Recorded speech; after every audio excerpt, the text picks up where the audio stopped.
Film dibuka dengan memperlihatkan sebuah penampungan lembaga amal, yang menampung anak yatim, bahkan bocah-bocah jalanan. Namun lembaga tersebut hanya sebuah kedok belaka, untuk menutupi sebuah kejahatan. Di mana yang sebenarnya terjadi adalah mereka menculik para bocil-bocil, untuk diambil barangnya dan dijual ke pasar gelap. Hingga pada suatu hari sebuah institusi kepolisian yang dipimpin oleh Kapten Ming menggerebek tempat tersebut bersama pasukannya. Tugas mereka hanya satu, yaitu menangkap bos gangster tersebut. Kapten Ming lalu menggunakan snipernya untuk memantau keadaan di sana. Akan tetapi keberadaannya dilihat oleh seorang bocil yang bernama Jin. Dia melihat Kapten Ming hanya dengan menggunakan sebuah botol plastik yang ia gunakan sebagai teropong. Kapten Ming sangat kagum dengan bakat bocah tersebut, sampai-sampai dia lalai dalam tugasnya, yaitu untuk menangkap ketua pengelola lembaga tersebut, dan berusaha untuk menyelamatkan Jin. Jin kemudian dibawa dan diseret oleh beberapa orang penjaga. Sedangkan tempat lain terlihat bos geng mafia tak lama lagi akan segera datang. Ming kemudian memindahkan posisinya agar bisa menjangkau dan melihat bocah tersebut sampai di sebuah ruangan. Di mana ruangan tersebut merupakan ruangan yang digunakan untuk mengoperasi, dan melakukan tindakan kejahatannya. Dan tak lama bos gangster sampai di tempat itu. Kapten Ming bingung, dan harus dihadapkan dengan dua pilihan. Dia kemudian menembakkan snipernya ke ruangan, bukan ke ketua gangster melainkan untuk menolong bocah yang bernama Jin. Dan mengenai dokter yang akan mengeksekusi Jin. Mendengar sebuah tembakan, ketua gangster kemudian diamankan LG oleh para anak buahnya. Suasana di sana semakin kacau, membuat semua penjaga panik, terjadi adu tembak di segala arah. Para pasukan Ming berhasil memukul mundur para pasukan gangster. Dan mereka berhasil kabur. Dan Kapten Ming kemudian masuk untuk mencari Jin dan menolongnya. Dan dibawa ke dalam pasukannya. Kapten Ming kemudian sedikit diberi pengertian oleh pimpinan, kau tak bisa menyelamatkannya, sekarang Sang Po kabur lagi. Mungkin nanti akan lebih banyak korban lagi dan semua itu karenamu. Kapten Ming hanya bisa memandang bocah tersebut.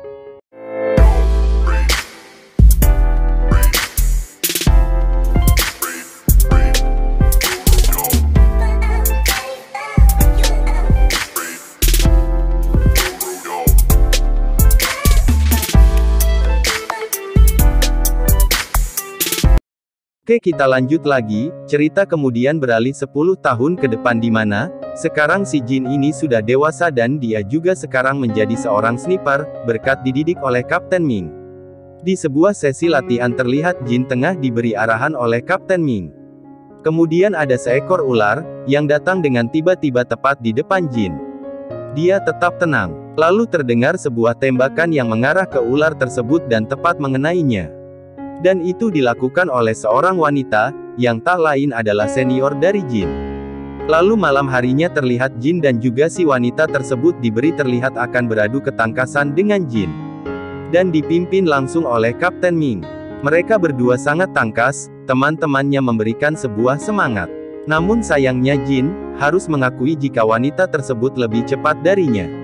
Ya, walau sedikit lebih curang. Setelah selesai latihan kemudian mereka bersulang untuk menikmati hari ini. Kapten Ming kemudian memberi sebuah pesan kepada Jin. Mungkin jika hari ini adalah perang, kamu sudah mati lebih dulu, dan Jin kemudian membalas perkataan Kapten Ming, jika wanita itu curang dan menggunakan rekan timnya. Kapten Ming lalu kembali bertanya, apa yang paling penting dalam penembak jitu?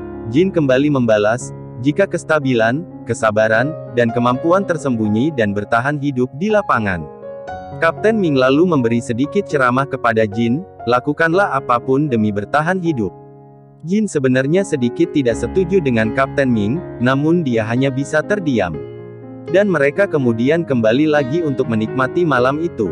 Kemudian sang kapten dihampiri oleh wanita itu, agar mau bergabung bersama yang lain, namun sang kapten menolak dan dia lalu menyuruh Jin agar mengantarkan wanita tersebut ke baraknya.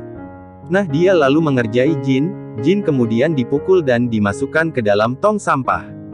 Hari berikutnya mereka terlihat tengah berlatih kembali, dan bertarung di sebuah kolam, bersama rekan-rekan yang lain, mengangkat sebuah kayu sambil berlari, beradu ketangkasan dalam menembak target yang sudah dipasang dalam latihan. Hingga pada suatu hari, Jin dan juga para rekan satu regu hanya ada 2 orang yang lulus, yaitu Jin dan juga wanita tersebut.